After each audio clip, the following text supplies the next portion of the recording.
Weapon retention technique.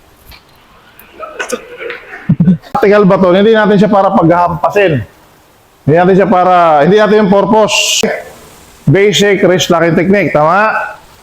Pagkabila yung kinuha ko, pares lang ang kuha. Reverse wrist locking technique. Then, forearm strike. Then, diretso takedown. Pag dito ko kinuha, pares lang. Nasa baba pa rin yung thumb. Ang tawag naman dito, reverse wrist locking technique. Ang kalalabasan yan. Then, arm bar. So, tatlo lang siya. Hindi masyadong madaming kailangan. Pag ginanong ko siya, dito, kabila. Tanggalin mo kamay ko. Ikot doon, kabila. Ikot. Alisin mo. Bam! Magaling pala. Naturuan pala siya ni ano. So, hindi pa pwede muna na, magaling ka, sipa-sipa mo. Bam! Ganun mo na. Hindi ubra. Ilalis. Alisin mo. Ikot. Tulak mo.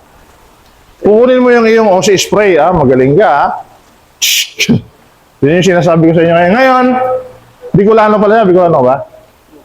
Ilocano. Pag gano'n mo ng OC spray, ginano niya. Dinilaan niya. Sanay pala siyang hang. Hindi umubra. So yun yung papasok yung level 5 natin. Yung ating intermediate weapons. Pero yung ating intermediate weapon, yung ating tactical baton, hindi natin siya para paghahampasin. Hindi natin yung purpose. Ang purpose natin ay kontrolin siya. Ngayon, kung nanununtok siya, di ba? Nanghangan siya.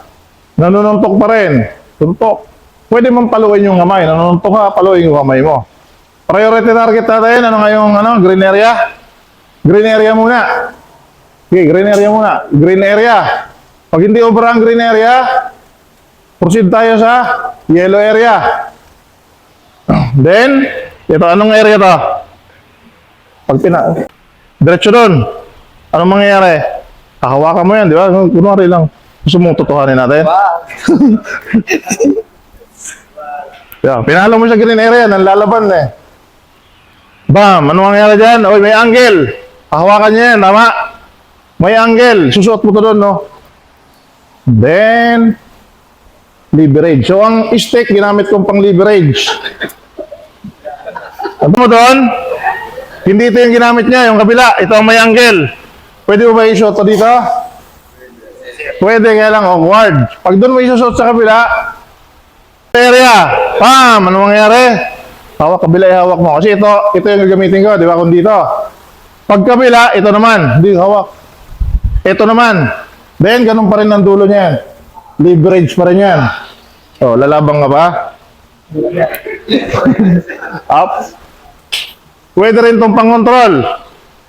Di ba, marami silang lumulusob sa'yo. Nakabantay kayo. Pasok. Aba. So, talagang nakaganti ka na.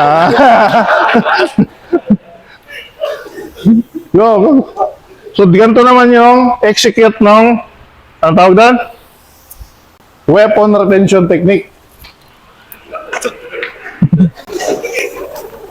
So, ganun yung escalation ng ating nung paggamit natin ng force, nung use of force. So, level 5, pag level 6, ano na yun? May deadly weapon na siya.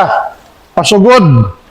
Pero hindi natin siya ipipatal. Halimbawa ay may dala siyang itak. Pasugod.